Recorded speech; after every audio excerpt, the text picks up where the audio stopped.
আমার ভুলুণ্ঠিত প্রণাম। আজ আমরা সকলে সমবেত হয়েছি শ্রী গোপালের শুভ জন্মদিন উপলক্ষে।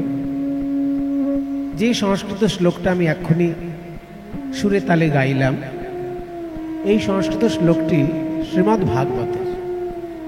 আপনারা জানেন 18টা মহাপুরাণ আছে, তার মধ্যে শ্রীমদ্ ভাগবতকে সাহিত্যিক এবং দার্শনিক দৃষ্টিভঙ্গিতে সর্বশ্রেষ্ঠ আসন দেওয়া হয়। যদিও ঐতিহাসিক দিক থেকে প্রামাণ্য বেশি অন্যান্য পুরাণ আছে, কিন্তু শ্রীমদ্ ভাগবত সাহিত্যিক এবং দার্শনিক দিক থেকে সর্বশ্রেষ্ঠ গ্রন্থ। সেই শ্রীমদ্ ভাগবতে শ্রীকৃষ্ণের পরিচয় সম্পর্কে এই শ্লোকটি সম্পর্কে সনাতন গোস্বামী বলেছেন যে প্রতিদিন স্মরণ করা উচিত। তা আমাদের প্রতিদিন কাজের চাপে বাপ ঠাকুরদার নামই হয়তো ভুল হয়ে যাবে কোনোদিন। এই শ্লোক স্মরণ করা কি আর সবার হয়ে ওঠে? কিন্তু যারা পারেন তারা স্মরণ করেন। আমি আজকে একটু গাইছি এই শ্লোকটা, যেহেতু আজকে তার জন্মদিন। এই শ্লোকটার মধ্যে শ্রীকৃষ্ণের বলা যায় পূর্ণাঙ্গ পরিচয় আছে। আমি একটা একটা করে বলছি। জয়তি জননী বাসু, জয়তি মানে জয় হোক ভগবান শ্রীকৃষ্ণের। তিনি কেমন না জন নিবাস, জনের মধ্যে যিনি নিবাস করেছেন। জন শব্দের অর্থ এখানে আমরা জন শব্দটা বাঙালিরা আমরা মানুষের ক্ষেত্রে ব্যবহার করি, অন্যান্য জীবের ক্ষেত্রে ব্যবহার করি না। যেমন বলি গোপালের জন্মদিন উৎসবে কজন এসেছিল, কয়টি মানুষ এসেছিল, এটা বলা হয় না। ছাগল গরুর ক্ষেত্রে বলি কয়টি গরু এসেছিল, কয়টি ছাগল এসেছিল, কিন্তু মানুষের ক্ষেত্রে কজন মানুষ এসেছে। আমরা বাঙালিরা জন শব্দটা মানুষের ক্ষেত্রেই প্রয়োগ করি, কিন্তু জন শব্দটার আসল অর্থ হলো জন্ম হয়েছে যার, সেই হলো জন। জনন থেকে জন শব্দটা মানে যে জন্মায়, সে মানুষও হতে পারে, পশু পাখি কীট পতঙ্গ বৃক্ষলতা সব হতে পারে। যাদেরই জন্ম আছে সেই হলো জন, অর্থাৎ জীব।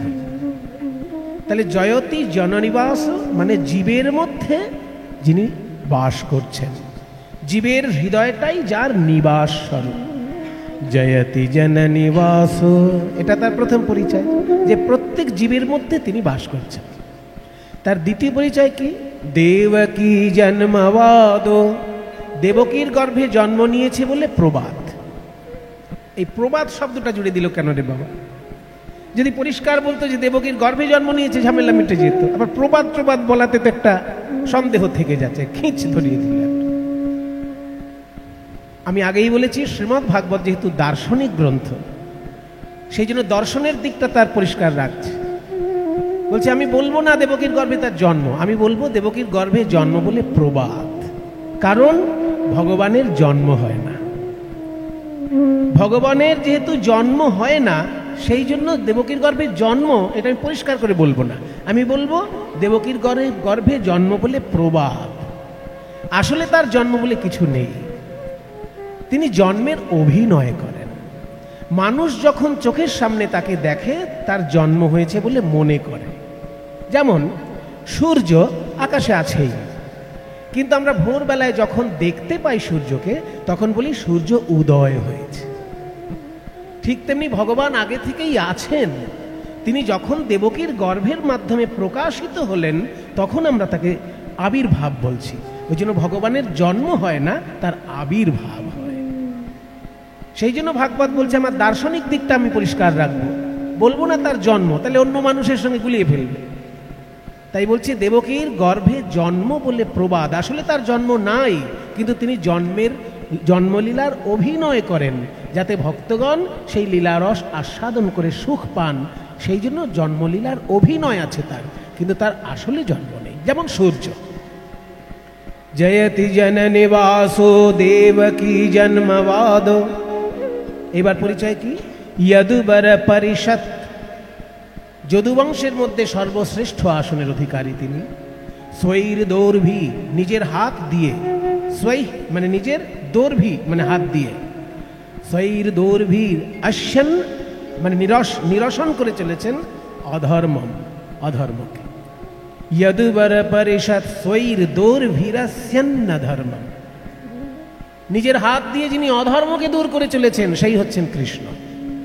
তার ব্যক্তিগত স্বার্থ থেকেও সমষ্টিগত প্রয়োজনটা বেশি।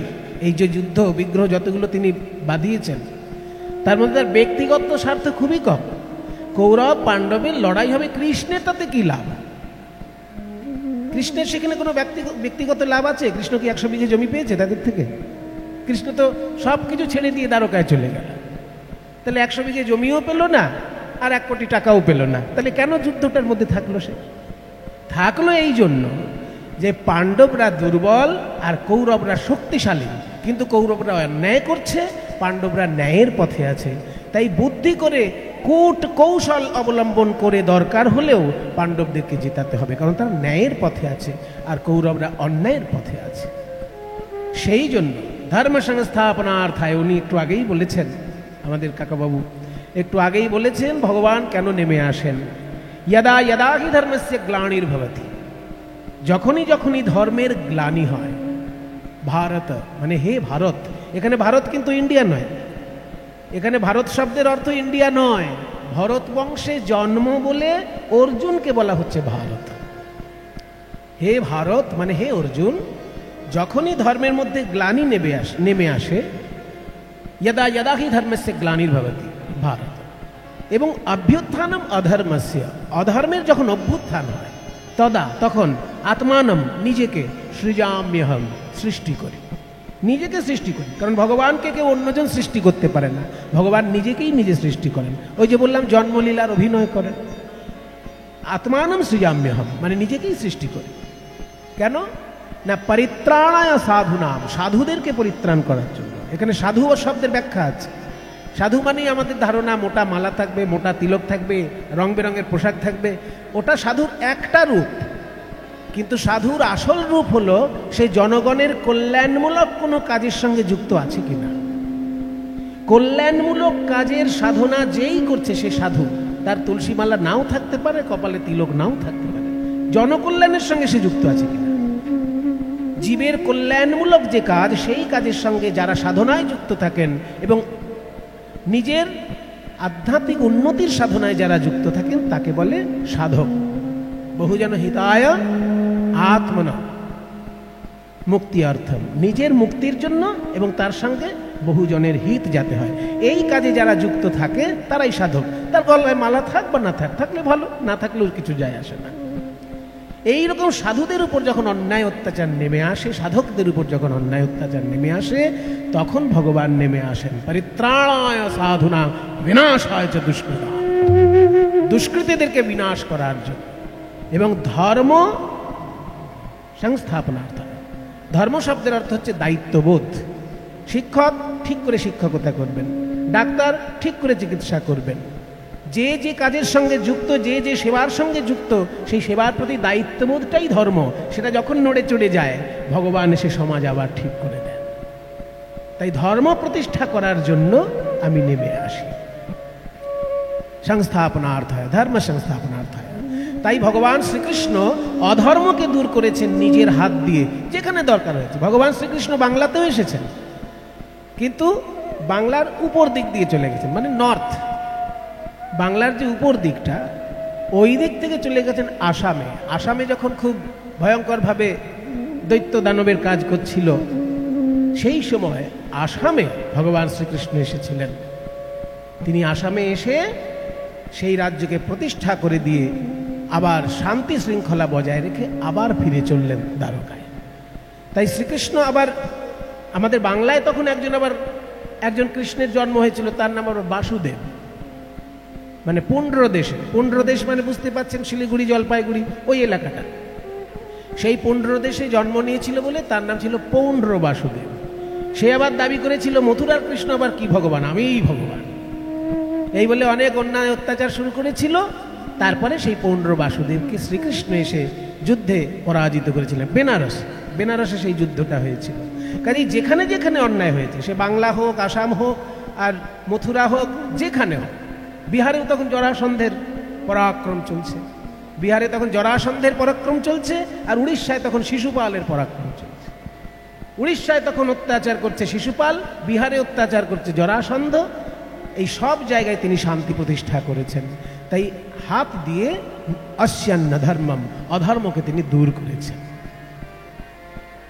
জয়তি জননী বাসুদেবকী জন্মবাদ যদুবর পরিষদ স্বৈরদোর্ভের্যসন্ন ধর্মম।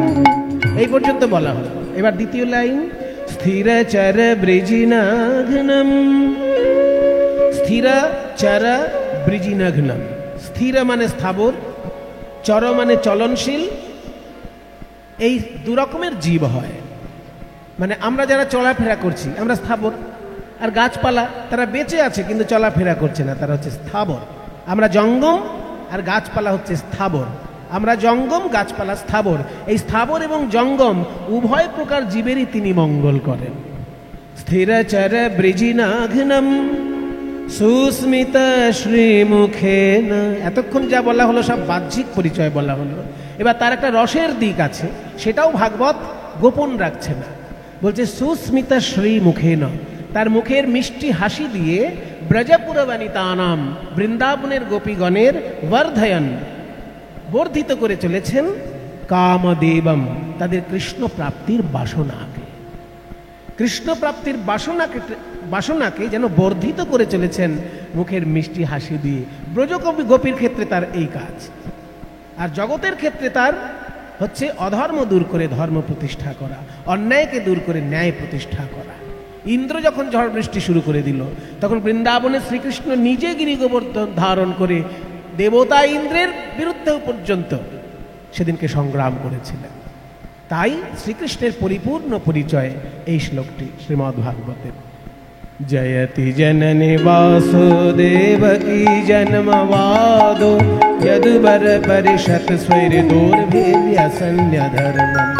স্থিরচর বৃজিনাঘ্নম সুস্মিত শ্রীমুখেন ব্রজপুরবনিতানাং বর্ধয়ন কামদেবম। ব্রজপুরবনিতানাং বর্ধয়ন কামদেবম। ব্রজপুরবনিতানাং বর্ধয়ন কামদেবম। তাই আজকে আমরা ভগবান শ্রীকৃষ্ণের জন্মদিনে যেহেতু গান বাজনা করব, তাই বিরহের গান বাজনা আজকে খুব বেশি নয়, আজকে আনন্দের গান বাজনা। জন্মদিনের প্রসঙ্গ আছে এমন একটি লীলায় আজকে আমরা আস্বাদন করব। দেখা যাক কোন লীলা। গৌরচন্দ্রিকা শুনলেই বোঝা যায় যে কোন লীলা পরিবেশিত হতে চলেছে। আজকে গৌরাঙ্গ মহাপ্রভু আমার কৃষ্ণলীলার ভাবে ভাবিত হয়ে করেছেন কি, একটা নৌকার উপর কীর্তনের দল নিয়ে উঠেছেন। সুরধুনী তীরে যাইয়া, সুরধুনী মানে গঙ্গা, গঙ্গার তীরে গিয়ে নবীন নাবিক হইয়া, নতুন নাবিকের রূপ ধারণ করে সহচর মেলিয়া খেলায় সঙ্গীদেরকে নিয়ে খেলা করছেন। এই যে শত শত হাজার হাজার মানুষ খেলা করছে, কিসের খেলা? হরি নামের খেলা করছেন। কিন্তু মহাপ্রভু একজনের দিকে তাকিয়ে গান গাইছেন। কে সেই ভাগ্যবান? পদকর্তা বলছেন, প্রিয় গদাধর সঙ্গে পুরব ভোসরঙ্গে। ওই প্রিয় গদাধর সঙ্গে পুরব ভোসরঙ্গে। নৌকায় বসিয়া করে কেলি, নৌকায় বসিয়া করে কেলি, নৌকায় বসিয়া করে কেলি। এমন সময়ে ডুবু ডুবু করে না, তার সঙ্গে বহয়ে সমবায়। ডুবু ডুবু করে না, বহয়ে সমবায়। নৌকায় খেলা করছেন মহাপ্রভু। কি খেলা? খেলে হরি নামের খেলা, হরি নামের খেলা। সনে সচি দুলালা, খেলে হরি নামের খেলা। ওই ভক্ত সনে সচি দুলালা খেলে হরি নামের খেলা ভক্ত সনে সচি দুলালা হরি বলায়ার বাহু তোলা ভক্ত সনে সচি দুলালা হরি বলয়ার বাহু ওই তোলা ভক্ত সনে সচি দুলালা হরি বলয়ার বাহু ওই তোলা ভক্ত সনে সচি দুলালা হরি বলয়ার বাহু তোলা ভক্ত সনে সচি দুলালা হরি বলয়ার বাহু তোলা খেলে হরি নামের খেলা সহচর মেলিয়া খেলায় গো সহচর মেলিয়া খেলা হরিনামের খেলা খেলছেন ভক্তদের সঙ্গে আর ঘোষণা করে দিয়েছেন আজকে আমার নৌকায় যারা পার হবে তাদের এক পয়সাও খরচা লাগবে না। আর আমরা তো যাতে বাঙালি যদি ফ্রিতে কিছু পাই, সে আমাদের দলে একজন খোলবাদক ছিলেন বুঝলেন, তার নাম সাধন জেঠু। তিনি বলতেন কি, ফ্রিতে পাইলে আমরা কিল চড়ও ছাড়ি না, মানে ফ্রিতে পেলে কিল চড়ও ছাড়া যায় না। যদি কোথাও কিল চড় পাওয়া যাচ্ছে, মানে মারধর যদি পাওয়া যায় ফ্রিতে, সেটাও আমরা নিই না। তো যখনই মহাপ্রভু ঘোষণা করেছেন আজকের এই নৌকায় যারা উঠবে তাদের পয়সা লাগবে না, শত শত লোক নৌকায় উঠে ভারী করে দিয়েছে নৌকা, আর তখন ডুবু ডুবু করে না। এবার ক্ষমতার বেশি লোক উঠে গেলে কি করবে, নৌকা ডুবু ডুবু, তার সঙ্গে বহয়ে বিষম বা, আবার ভয়ঙ্কর বাতাস বইছে। তাই দেখি হাসে গোরা, কেন এত লোকের প্রাণ সংশয়, আর মহাপ্রভু হাসছেন কেন? কেন হাসিছে গোরারায়, হাসিছে গোরারা তার সাধের তরি ডুবে যায়, কেন হাসিছে গোরারায়, ওই সাধের তরি ডুবে যায়, কেন হাসে গোরারা নিত্যানন্দ মহাপ্রভু তাকে গৌর সুন্দর দাদা বলে ডাকতেন। সেই জন্য নিতাই যখন কথা বলতেন গৌরের সঙ্গে ধমক দিয়ে কথা বলতেন, হ্যাঁ নিমাই, লোকে তোমাকে বলে পণ্ডিত আর আমাকে বলে পাগলা। পাগলা নিতাই বলে, পাগলা গৌর কিন্তু কেউ বলে না। গৌরের ক্ষেত্রে বলা হয় নিমাই পণ্ডিত, আর নিত্যানন্দের ক্ষেত্রে বলা হয় পাগলা নিতাই। তাহলে আমাকে লোকে পাগলা বলে, তোমাকে পণ্ডিত বলে, এই পণ্ডিতের লক্ষণ? হ্যাঁ, এত লোককে নৌকায় তুলেছ, নৌকা যখন ডুবু ডুবু, প্রাণ সংশয় সবার, লোকে ভয়েতে পড়ে হরিবোল হরিবোল করছে, আর এই সময় তুমি হাসছো হি হি করে, এই পণ্ডিত? গৌর সুন্দর বলছে, দাদা গো, আমি যে কেন হাসছি আর কেউ না বুঝুক, তোমার বোঝা উচিত। না খুলে বলো, তবে আমি বুঝতে পারবো আমি কেন হাসছি জানো? এই আজকে যারা প্রাণের ভয়ে হাত তুলে হরিবোল বলছে, আমি একদিন নিজে এদের ঘরে ঘরে গিয়েছিলাম, বলেছিলাম, ওরে কলিজীব, একবার বদন ভরে হরিবল। কৌমারে আচরেত প্রাজ্ঞ, প্রহ্লাদ বলেছে ভাগবতে, কৌমারে আচরেত প্রাজ্ঞ ধর্মান ভাগবতানিহ দুর্লভং মানুষং জন্ম তদপি অধ্রুবম অর্থদম। অর্থাৎ যেহেতু মনুষ্য জন্ম বড় দুর্লভ, কিন্তু এই একমাত্র মনুষ্য জন্মেই পরমার্থ লাভ হয়। অন্যান্য জন্মে শুধু খাওয়া দাওয়া করে আর বংশ বিস্তার করে চলে যায়, কিন্তু মনুষ্য জন্ম একমাত্র জন্ম, যদি কেউ একটু সাধনার সঙ্গে যুক্ত থাকে সে পরমার্থ পেতে পারে, অন্য জন্মে হয় না। তাই মনুষ্য জন্ম যখন পেয়েছো ভাই, বদন ভরে হরিবোল বলো। কিন্তু জানো, সেদিনকেও অনেকে বলেনি হরিবোল। তাই আমি ঠিক করেছি যেন তেন প্রকারেণ এদের মুখ দিয়ে হরিবোল বলাবো। তাই আজকে নৌকায় তুলে বলেছি বিনা পয়সায় পার হবে, আর এরা ওই বিনা পয়সার কথা শুনে ভিড় করেছে। দেখো নৌকা ডুবে যাবে, এখন প্রাণের ভয় এসেছে বলে হরিবোল বলছে। আমার তাই হাসি পেয়েছে, তাই হাসি পেয়েছে, এরা প্রাণের ভয়ে হরি বলছে, তাই হাসি পেয়েছে, এরা প্রাণের ভয়ে হরি বলিছে, তাই হাসি পেয়েছে।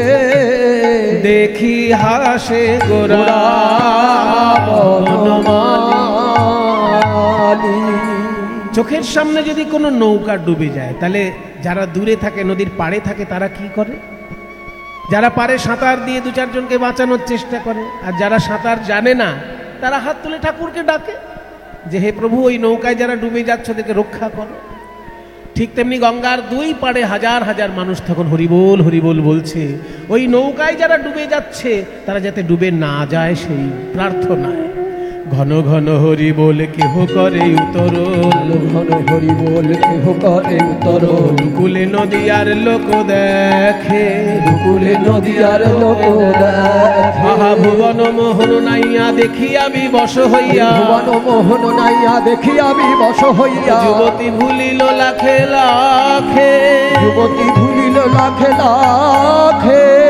দূর থেকে নদিয়া নাগরিকগণ প্রাণ ভরে গৌর হরির এই নৌকা বিলাস দর্শন করছেন।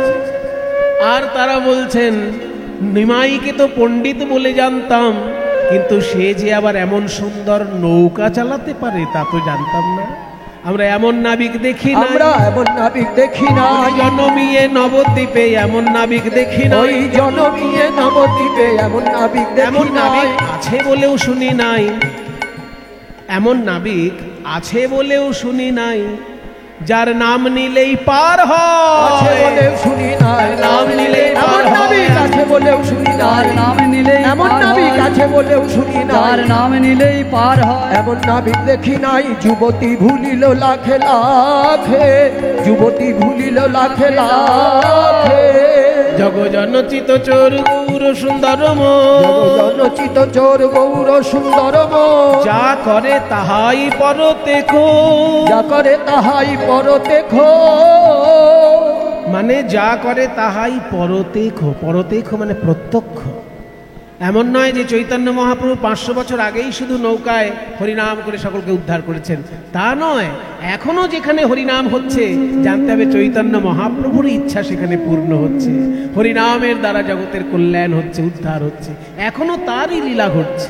অদ্যাপিহ সেই লীলা করে গোরারায়, কোন কোন ভাগ্যবানে দেখিবারে পায়। লীলায় আজও তো ঘটে ভাই, লীলা আজও তো ঘটে ভাই, এই লীলা করে নদের নিমাই আজও তো ঘটে হে ভাই। লীলা করে নদের নিমাই আজও তো যেই ঘটে যেই ভাই, লীলা করে নদের নিমাই ভাগ্যবানে দেখতে যেই পায়। যেই লীলা করে নদের নিমাই ভাগ্যবানে, যেই যেই লীলা করে নদের নিমাই ভাগ্যবানে, যেই যেই লীলা করে নদের নিমাই ভাগ্যবানে ঘটে ভাই। যা করে তাহাই পরতে খো।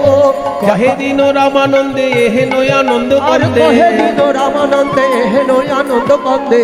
ভাগ্যবান পদকর্তা রামানন্দ তিনি বলছেন, মহাপ্রভু নৌকায় বিহার করে জগতের মঙ্গল করছেন হরি সংকীর্তনের মাধ্যমে। কিন্তু আমার দুর্ভাগ্য ভাই, আমি মিছে মায়ার বন্ধনে পড়ে রইলাম, ওই নৌকায় তো আমি উঠতে পারলাম না। বঞ্চিত রহিন মুই একরে, আহা বঞ্চিত রহিন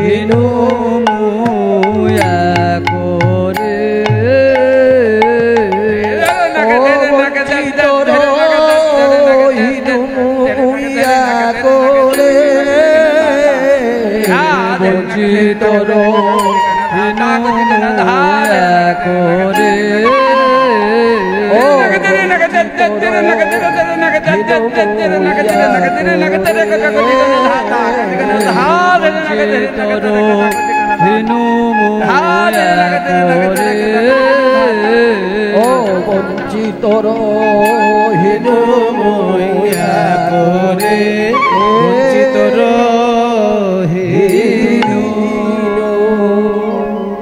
তাহলে পদকর্তা রামানন্দের ভাষায় আমরা শুনলাম চৈতন্যদেব কেমন ভাবে নবদ্বীপে গঙ্গায় নৌকায় বিহার করছেন আর ভক্তকে উদ্ধার করছেন, জগৎবাসী মঙ্গল করছেন হরি সংকীর্তনের দ্বারা।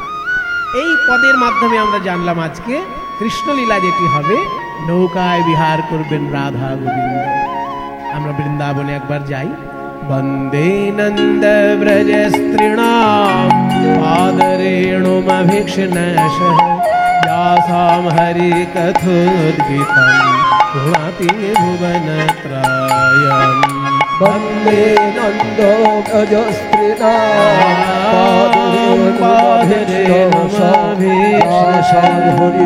हरि कथोद्गीतं নয়ন ভরি হ্যারো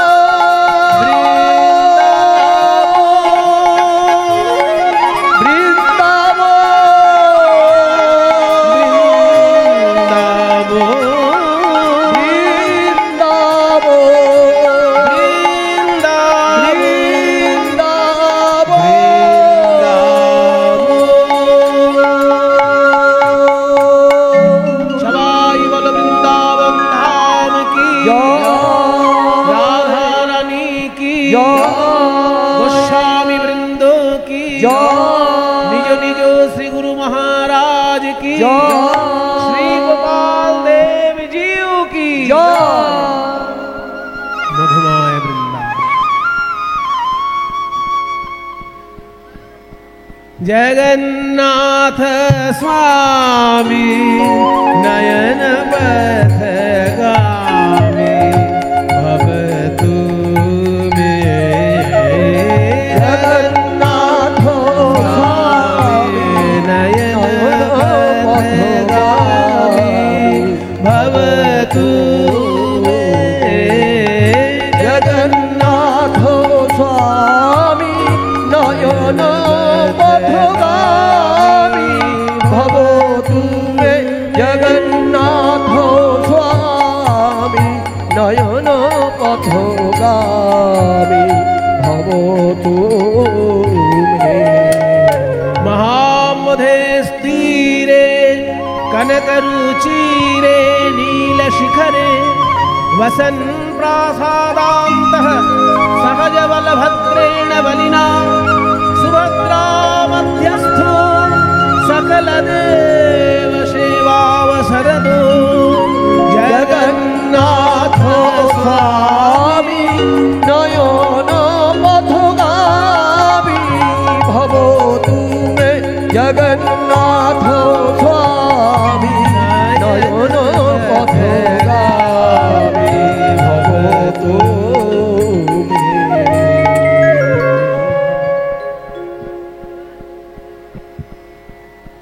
সন্ধ্যাবেলার আগে ঠিক বিকেল বেলার দিকে বাঁশি বেজে উঠছে প্রাণ গোবিন্দে।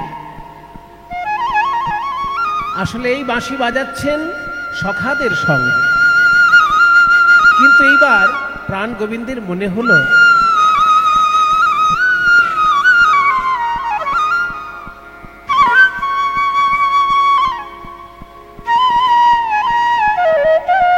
আমার বন্ধুরা আমার মুখের দিকে তাকিয়ে থাকে বাঁশি শুনলে।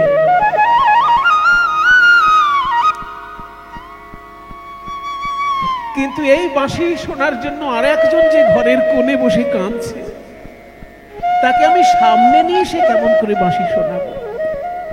তাই শ্রীরাম সুদাম বন্ধুকে বলছে, বন্ধু তুই একটু গরু বাছুর সামলা, আমি একটু যমুনার তীরে ঘুরে আসি।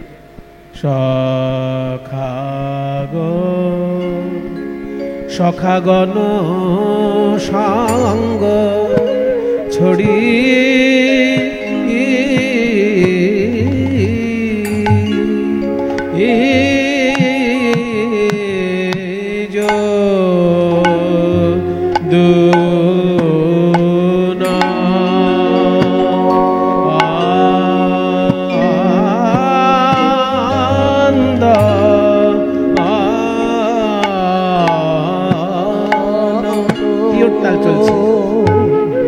নন্দন রে আহারে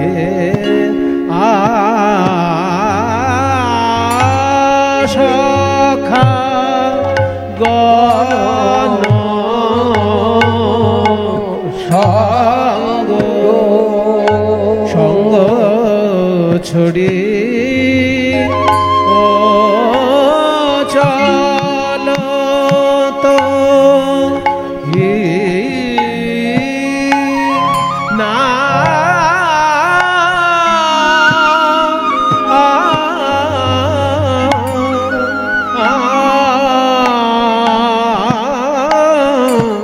চলত হি নাগর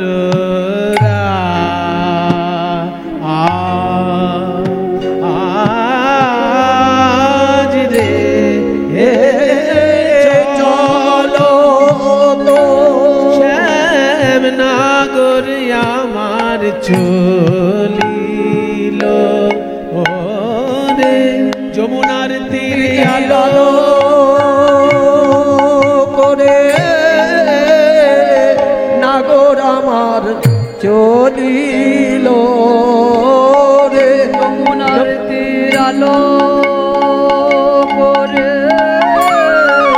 নাগর আমার চলিল রে। যাই রে কত ভঙ্গি করে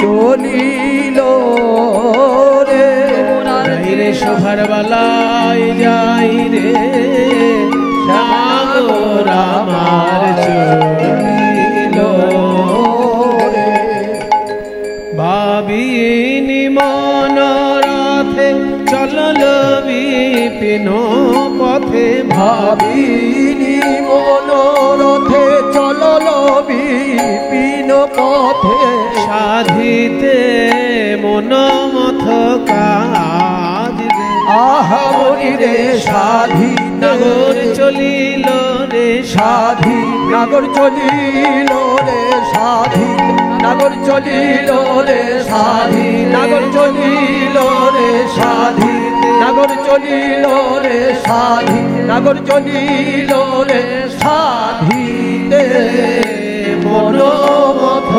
কাজ রে সখাগণ সঙ্গ ছড়ি মানে বন্ধু বান্ধবের সঙ্গ ত্যাগ করে যদুনন্দন অর্থাৎ শ্রীকৃষ্ণ চলতহি নাগর রাজ নাগরের শিরোমণি প্রাণ গোবিন্দ চলেছেন যমুনার তীরে আলো করে। কেমন ভাবে না ভাবিনী মনোরথে অর্থাৎ মহাভাব স্বরূপিনী রাধারানী তার মনে যেন আরোহণ করে আছেন। চলল বিপিন পথে বাগানের পথ দিয়ে চলেছে। বাগানের পথ কেন না রাজপথে গেলে সময় বেশি লাগবে, ওই জন্য বাগানের মধ্যে দিয়ে তাড়াতাড়ি যাচ্ছেন যমুনার তীরে। চলল বিপিন পথে কেন সাধিতে মনোমথ কাজ, সেই যমুনায় নৌকা বিলাস করবেন বলে তিনি যমুনার তীরে চলেছেন। যমুনার তীরে এসে দেখছেন এই তো সেই যমুনা। এই যমুনাকে আমি কথা দিয়েছিলাম আমার জন্মদিনে জন্মাষ্টমী। এই শুভ জন্মাষ্টমীর দিন যখন গভীর রাত, সকলে যখন নিদ্রাচ্ছন্ন, সতর্ক প্রহরী কারাগার দেখছে, কিন্তু তাদের চোখে নেমে এলো মায়া ঘুম। আর কারাগারে জন্মগ্রহণ করলেন দেবকীর গর্ভে ঈশ্বর পরম কৃষ্ণ সচ্চিদানন্দ বিগ্রহ অনাদিরাদি গোবিন্দ সর্ব কারণ কারণম। জন্মগ্রহণ করেই বললেন বসুদেবকে যে আমাকে নন্দালয়ে রেখে এসো বাবা, তোমার কোনো ভয় নেই, আমার মায়া এখন সকলে নিদ্রাচ্ছন্ন আর দরজা আপনি খুলে যাবে, তুমি রেখে এসো আমাকে। তাই বসুদেব শ্রীকৃষ্ণকে নিয়ে চলেছেন যমুনার তীরে। যমুনার তীরে এসে দেখলেন কি এই যে উত্তাল তরঙ্গিনী যমুনা, আমি পার হব কেমন করে? থমকে দাঁড়ালো বসুদেব। হে ভগবান, তুমি যখন কাউকে কৃপা করো একবারও ভেবে দেখো না সে তোমার কৃপা পাবার যোগ্য না অযোগ্য। তুমি আমাকে পিতা করলে, কিন্তু তোমার পিতা হবার আমার যোগ্যতা কোথায়? তোমাকে আমি রক্ষা করতে পারছি কই? এই যমুনা এখন আমি কেমন করে পার হব? ভক্ত যখন ব্যাকুল হয়ে যায়, তার ব্যাকুলতা দূর করার জন্য যোগ মায়া নেমে আসে। আজকে যোগ মায়া শ্রীগালিনীর রূপ ধারণ করে, মানে একটা শিয়াল হয়ে যমুনা পার হয়ে যাচ্ছে। আর শিয়াল পার হচ্ছে দেখে বসুদেব ভাবলো, মা একটা শিয়াল যদি পার হয় আমি কেন পারবো না? যোগ মায়া কাত্তায়নী শ্রীগাল রূপ ধরি, যোগ মায়া কাত্তায়নী শ্রীগাল রূপ ধরি, যমুনা পার হইয়া যায় অতি তরা করি, ওই যমুনা পার হইয়া যায় অতি তরা করি। বসুদেব মনে মনে ভাবে আমি কেন পারবো না, আমি কেন পারবো না? শ্রীগাল যদি পার হয় আমি কেন পারবো না? শ্রীগাল যদি পার হয় আমি কেন পারবো না? শ্রীগালের পেছনে পেছনে বসুদেব চলেছে শ্রীকৃষ্ণকে নিয়ে। উপরে রয়েছে অনন্ত বাসুকী ছাতা ধরে, আর মাঝখানে যমুনার মাঝখানে যখন এসে গেলেন শ্রীকৃষ্ণ মনে মনে চিন্তা করলেন, আমি জন্মগ্রহণ করেছি ঠিকই, কিন্তু এখনো তো আমার স্নান করা হয়নি, আমাকে স্নান করতে হবে।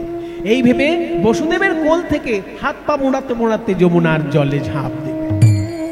আর যেই যমুনার জলে পড়েছে শ্রীকৃষ্ণ, যমুনা ভাবছে এত বছর পর আমার প্রাণনাথকে বুকে পেয়েছি, আমি তো ছাড়বো না। এই যমুনা কে? এই যমুনা হচ্ছে সেই গোলক ধামের অভিশপ্ত বিরজা নদী। সেই নদী রাধারানীর কাছে অভিশাপ পেয়েছিল, তাই জন্ম নিয়েছে যমুনা রূপে।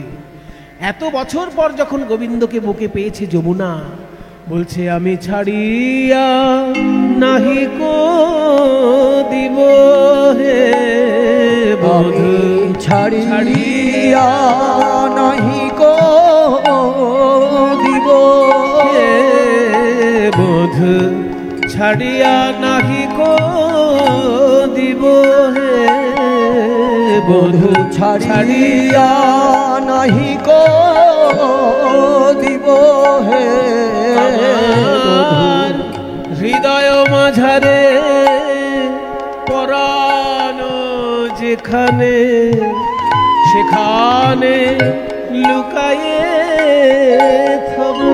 আমার হৃদয় মাঝারে পরাণ যেখানে, তোমায় সেখানে লুকায়ে থব। আমার হৃদয়ে মাঝে যেখানে প্রাণ আছে, সেইখানে তোমাকে লুকিয়ে রাখবে। কৃষ্ণ বলে ওগো যমুনা, তুমি যদি তোমার হৃদয় মাঝে আমায় লুকাই রাখো, তাহলে তো আমার চরণে পুষ্পাঞ্জলি দিতে পারবে না। যমুনা বলে হে গোবিন্দ, তোমার চরণে পুষ্পাঞ্জলি দিতে নাই বা পারলাম, হৃদয় মাঝে যদি তোমায় রাখতে পারি, আমি নয়ন মুদেও তোমায় দেখতে পাবো। নয়ন মুদেও তোমায় দেখতে পাবো। তোমার উপাসনার মূর্তি খানি নয়ন মুদেও দেখতে পাবো। আমার উপাসনার মূর্তি খানি, যে মূর্তি দিবানিশি ধ্যান করি, আমার সেই উপাসনার মূর্তি খানি, ওই দিবানিশি ধ্যান করি। আমার উপাসনার মূর্তি খানি, নয়ন মুদেও তোমায় দেখতে পাবো। শ্রীকৃষ্ণ বলে যমুনা, তুমি যদি তোমার হৃদয়ে আমায় লুকিয়ে রাখো, তুমি চোখ বন্ধ করলেই আমাকে দেখবে, কিন্তু তুমি তো একা দেখবে। আমার জন্য যে হাজার হাজার ভক্ত কাঁদবে, ওই কংসের অত্যাচারে মুনি ঋষি কাঁদবে, সেগুলো কি তোমার ভালো লাগবে? যমুনা বলে না প্রভু, সে তো আমার ভালো লাগবে না।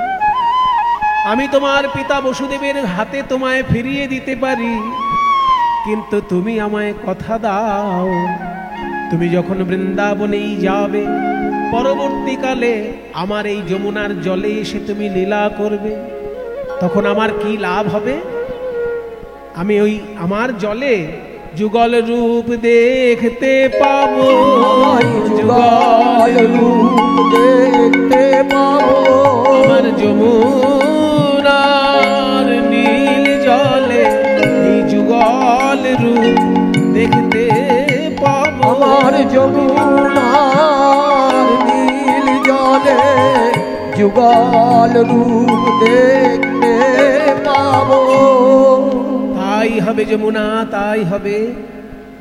আমি বৃন্দাবনে যাবার পর সখীগণকে নিয়ে এসে রাধা রানীকে সঙ্গে করে তোমার জলে যখন নৌকায় বিলাস করব এবং তারপর জলকেলি করব, তখন সখীগণ সঙ্গে করে রাধা কৃষ্ণের যুগল রূপ তুমি দেখতে পাবে। এই যে যমুনাকে কথা দিয়েছিল জন্মদিনে, সেই কথা আজকে মনে পড়ল গোবিন্দের। আমি তো এই যমুনাকে কথা দিয়েছিলাম যুগল রূপ দেখাবো, নৌকায় বিলাস করব, কিন্তু নৌকা কোথায়? নৌকা চালানো তো আমার কাজ নয়, আমাদের তো বাড়ির নৌকা নেই, তাহলে নৌকা পাই কোথায়? যোগ মায়ার শরণাপন্ন হলেন গোবিন্দ। হে যোগ মায়া কাত্যায়নী, মহামায়া তুমি মানুষের কাছে, কিন্তু আমার কাছে তুমি যোগ মায়া। এই লীলার জন্য এখন তুমি সুন্দর একটি নৌকা সাজিয়ে দাও যোগমায়া। হাত জোড়ে করে স্তব করছেন যোগমায়া কাত্যায়নের।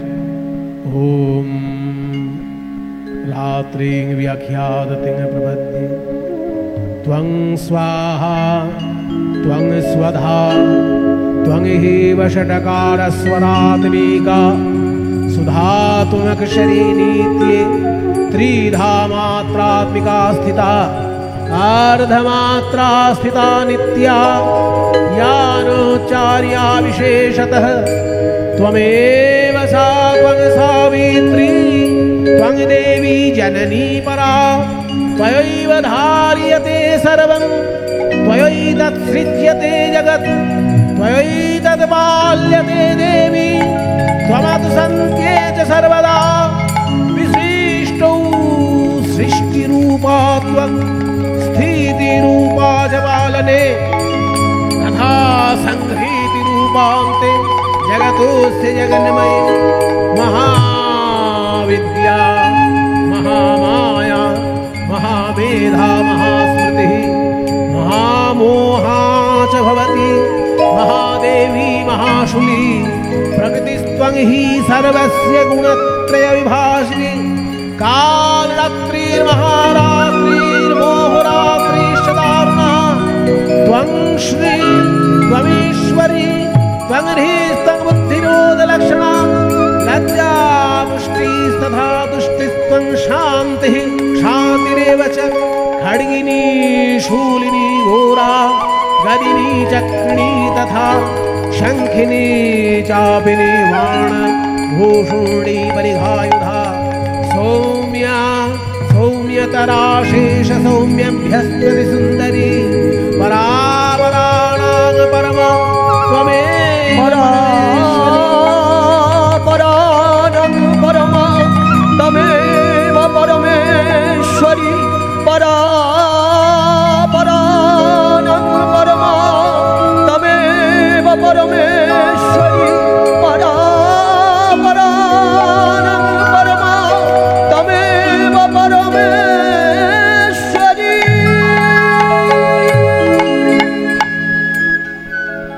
গোপাল বলো আমি তোমার কি সেবা করতে পারি? মা, জগজ্জননী মা, তুমি এসেছো। এই মুহূর্তে আমার কাছে তো কোনো নৌকা নেই মা। এই যমুনার জলে আমার একটু নৌকা বিলাস করতে ইচ্ছা হয়েছে। তুমি কি আমাকে একটা নৌকা বানিয়ে দিতে পারবে?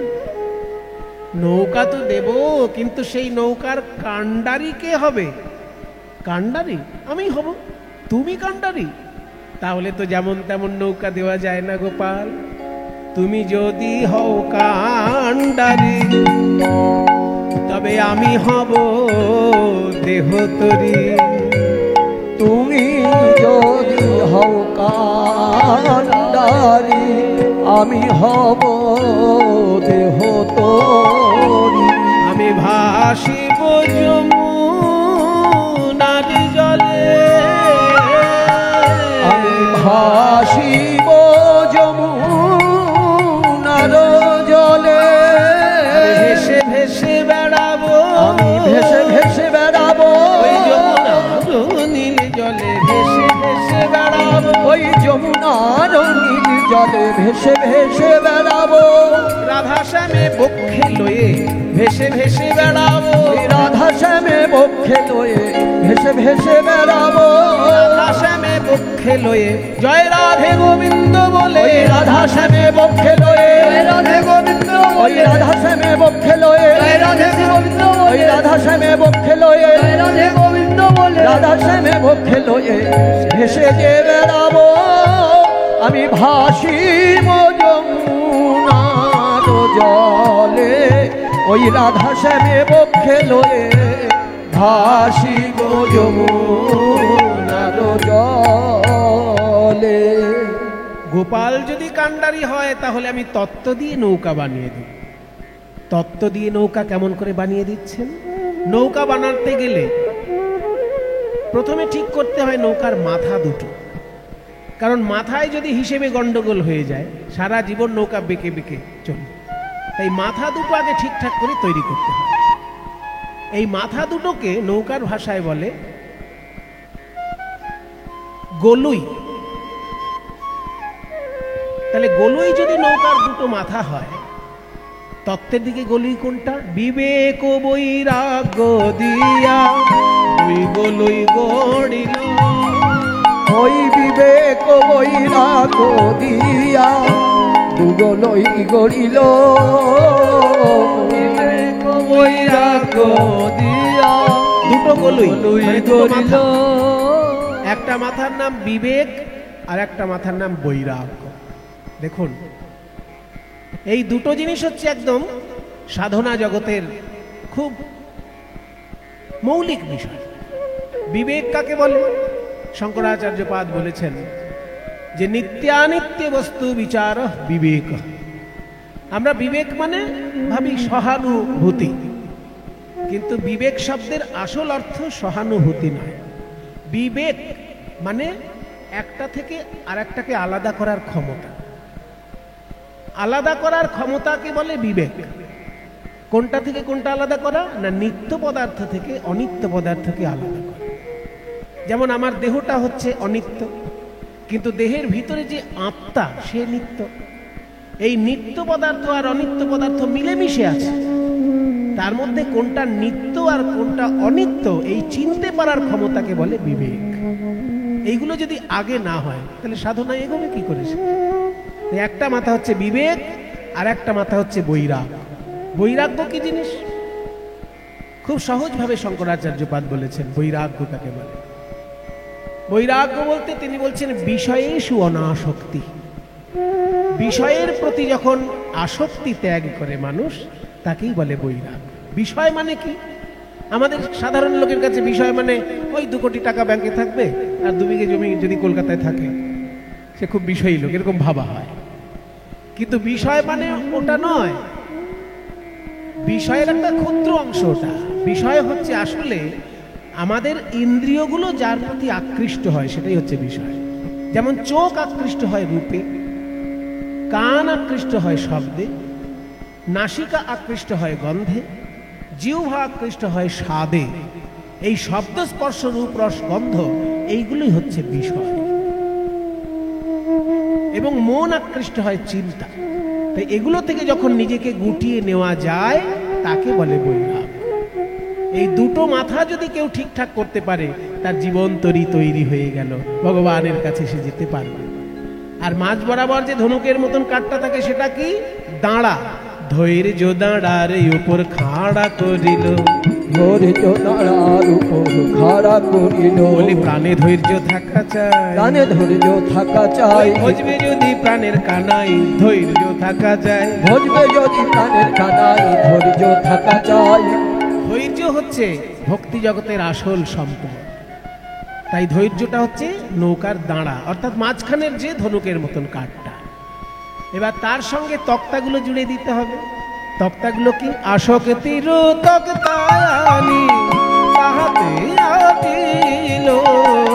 তাহাতে আটিল আসক্তির তক্তায়ানি তাহাতে আটিল।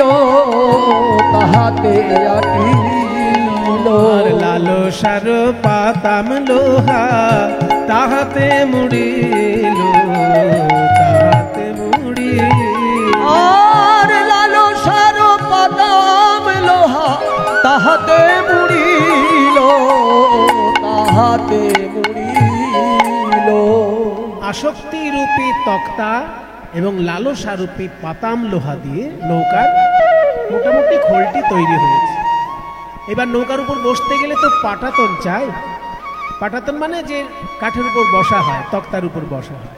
সেই পাটাতনগুলো পাততে গেলে নৌকায় আড়াআড়ি কিছু বাটাম লাগে। সেই আড়াআড়ি কাঠগুলোকে বলে গুড়া। একটা আদর্শ নৌকায় 9টি গুড়া থাকে। মাঝখানেরটা সব থেকে বড়, তারপর দুদিকের মাথার দিকে যত আড়াআড়ি কাঠ এগিয়ে যাবে তত ছোট হতে হতে যাবে। এই মাঝখানেরটা বড় আর দুপাশে 4টে 4টে করে ছোট, আস্তে আস্তে ছোট হতে থাকে আড়াআড়ি কাঠগুলো। তত্ত্বের দিকে এই আড়াআড়ি কাঠ কয়টি? নববিধা ভক্তি দিয়া 9টি গুড়া দিল। নববিধা ভক্তি দিয়া 9টি ঘুরা দিল নববিধা ভক্তি। নববিধা মানে 9 রকমের, 9 রকমের ভক্তি আছে। প্রহ্লাদ মহারাজ বলেছেন শ্রীমদ্ ভাগবতে, শ্রবণং কীর্তনং বিষ্ণু স্মরণং পাদসেবনম अर्चनं वन्दनं दास्यं सख्यम् आत्मनिवेदनम्। আত্মনিবেদন। এই 9 রকমের ভক্তি। শ্রবণ, আপনারা যে কীর্তন শুনছেন এটা হচ্ছে শ্রবণ ভক্তি। আমরা যে গাইছি কীর্তন, এটা দ্বিতীয় ভক্তি, শ্রবণং কীর্তন। বিষ্ণু স্মরণম, যদি কেউ বিষ্ণু স্মরণ করে, চিন্তা করে, সেটা তৃতীয় ভক্তি। শ্রবণং কীর্তন বিষ্ণু স্মরণং পাদ সেবনম, অর্থাৎ শ্রীবিগ্রহ সেবা বা শ্রীকৃষ্ণের চরণ সেবা। অর্চনম, পূজা। বন্দনম, বন্দনা করা। দাস্যম, ভগবানের দাস মনে করা। সখ্যম, ভগবানের সঙ্গে বন্ধুত্ব তৈরি করা। এবং আত্মনিবেদন, নিজেকে সমর্পণ ভগবানের চরণে। এই 9 রকমের ভক্তি হচ্ছে 9টি আড়াআড়ি কাঠ। তারপরে যেই তক্তা পেতে দেওয়া হলো আসক্তি দিয়ে, পাটাতন তৈরি হয়ে গেল। এইবার নৌকার মাস্তুল চাই। মাস্তুল না হলে তার পাল খাটানো যাবে না। তাই যে মাস্তুল, মাঝখানে যে একটা শালকাঠ থাকে বিরাট লম্বা, এই তত্ত্বের নৌকায় ওই মাস্তুল কোনটা? সরলতাই হচ্ছে ভক্তি জগতের মাস্তুল। ভক্তি যে সরলতা, তাই বলছে মাস্তুল, সরলতা সেই মাস্তুল। তাই দিয়ে তার সঙ্গে রাধা নামের বাদাম জুড়ে দেওয়া হলো, নৌকা তৈরি হয়ে গেল। সরল সুবুদ্ধি দিয়া মাস্তুল গড়িল, ওই মাস্তুল গড়িল। সরল সুবুদ্ধি দিয়া মাস্তুল গড়িল, মাস্তুল গড়িল। রাধা নামের বাদাম তাহে উড়াইয়া দিল, উড়াইয়া দিল। রাধা নামের বাদাম তাহে উড়াইয়া দিল, উড়াইয়া দিল। তাহলে মাস্তুল বাঁধা হলো, তাতে পালও খাটানো হলো। কিন্তু পাল খাটাতে গেলে যে দড়িগুলো বাঁধতে হবে, ওই পালের কাপড়টার সঙ্গে লম্বা লম্বা দড়ি নৌকার কানায় কানায় বাঁধা থাকে। কানায় কানায় বাঁধা থাকে বলে দড়িটার নাম কানি দড়ি। তাহলে তত্ত্বের দিকে সেই দড়িটা কি? সাধু সঙ্গ কানি দড়ি চৌদিকে বাঁধিল, সাধু সঙ্গ কানি দড়ি চৌদিকে আটিল। এবার জয় রাধে শ্রী রাধে বলে নৌকা চলিতে লাগিল। জয় রাধে শ্রী রাধে বলে নৌকা চলিতে লাগিল। সৃজিল তরণী খানি প্রবাল মুকুতায়ানি, সৃজিল তরণী খানি প্রবাল মুকুতায়ানি। তত্ত্ব দিয়ে নৌকা সাজালে তো আর সাধারণের দৃষ্টি আকর্ষণ হবে না। তাই বলছে মা যোগমায়া, এবার তুমি মণিমুক্ত দিয়ে নৌকাটাকে সাজিয়ে দাও। সৃজিল তরণী খানি প্রবাল মুকুতা, মানে প্রবাল দিয়ে, মুক্ত দিয়ে, চুনি পান্না দিয়ে নৌকা সাজানো হচ্ছে। সৃজিল তরণী খানি প্রবাল মুকুতায়ানি, সৃজিল তরণী খানি প্রবাল মুকুতায়ানি। মাঝে মাঝে হীরা রোগাথুনি, মাঝে মাঝে হীরা রোগাথুনি। শিখি পুচ্ছে গুঞ্জা ছড়া রজত কাঞ্চনে মোড়া, শিখি পুচ্ছে গুঞ্জা ছড়া রজত কাঞ্চনে মোড়া। কেরোয়ালে রজত কিঙ্কিনি, কেরোয়ালে রজত কিঙ্কিনি। মানে দাঁড় এবং হাল, দাঁড় এবং হাল যেগুলো তৈরি হয়েছে তার মাথায় ছোট ছোট ঘন্টা বাঁধা আছে, রূপোর ঘন্টা। সেই ঘন্টাটাকে কিঙ্কিনি বলছে। তো কিঙ্কিনির আওয়াজ কিরকম হচ্ছে? কিঙ্কিনি কিঙ্কিনি কিঙ্কিনি। কিঙ্কিনি ঘন্টাটার নাম। আসলে ঘন্টাটা যেন বলতে চাইছে কিঙ্কিনি, কিঙ্কিনি। কি কিনবো, কি কিনবো? রাধা কিনবো না শ্যাম কিনবো? কিঙ্কিনি বাজিছে, কিঙ্কিনি বাজিছে। কিকিনি কিকিনি বলে কিঙ্কিনি বাজিছে, কিকিনি কিকিনি বলে কিঙ্কিনি বাজিছে। লাইকিনি না শ্যাম কিনি, কাকে রাখি আর কাকে কিনি? তখন ভক্তি জগৎ বলছে, শোনো, ওই যে আজকাল মাঝে মাঝে দেখা যায় না, একটা কিনলে আর একটা বিনামূল্যে পাওয়া যায়। তাই ভক্তি জগৎ সিদ্ধান্ত করেছে, যদি রাধাকে কেউ কিনতে পারে, কৃষ্ণকে সে বিনামূল্যে পাবে। তাই কিঙ্কিনী সিদ্ধান্ত নিল, কিনবো আমি রাধার মন, পাবো আমি রাধার মন। কিনবো আমি রাধার মন, তাহলে পাবো আমি রাধারমন। রাধারমন মানে কৃষ্ণ। কিনবো আমি রাধার মন, তাহলে পাবো রাধারমন। কারণ রাধার মনেই রাধারমন আছে, পাবো রাধারমন, রাধার মনে রাধারমন আছে, পাবো রাধারমন, মনে রাধারমন আছে। কিনবো রাধা। সুন্দরভাবে নৌকাটি সাজানো হয়েছে। এইবার প্রাণ গোবিন্দ বংশীধ্বনি করছেন, ব্রজগোপীর কানে গিয়ে যেন শ্রীকৃষ্ণের বাণী শুনিয়ে দেয় ওই মধুর মুরলী।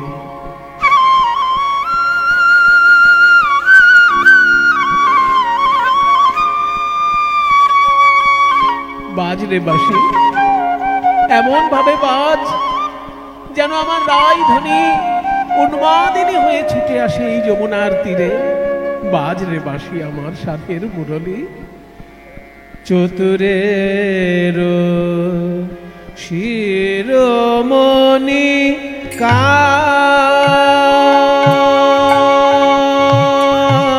কান, চতুরের শিরোমণি কান,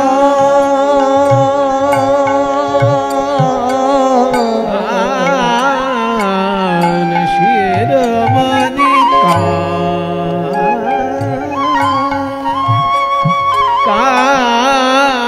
চতুরের শিরোমণি কান, চতুরের শিরোমণি কান। কি করলেন গোবিন্দ? হেরি যমুনা জল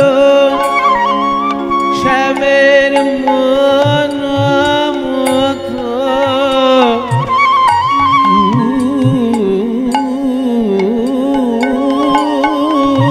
থলল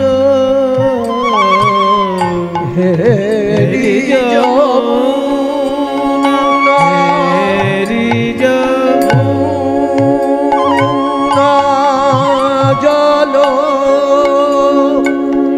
মনোমথ উথল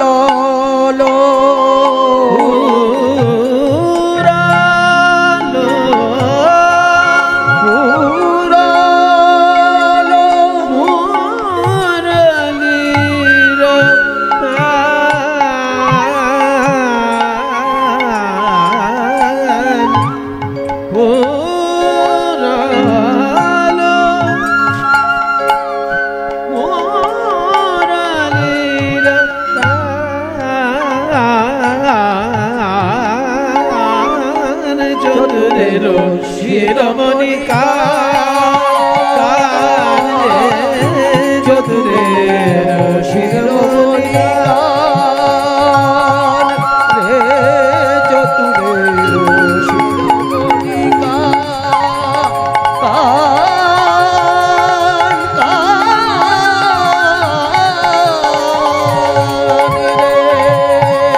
রে চতুরের শিরোমণি কান। সা সা সা সা সা সা সা সা সা রে রে নে দা সা নে দা মা মা মা মা গ গামা দ গামা দ গামা গামা দ গামা দ মাদানি মাদানি মাদা ধানি মাদানি সা রে সা সা রে রে সা দানি মাধা মা গা নি নি নি নি নি ধা ম গা দা দা দা দা ম গা ম ম ম ম গা রে সা সা নি ধা নি সা গা গা ম গা গা গা বা ধা নি সা রে নি সা দা নি মা ধা গা চতুরে রশি রবনিতা কান রে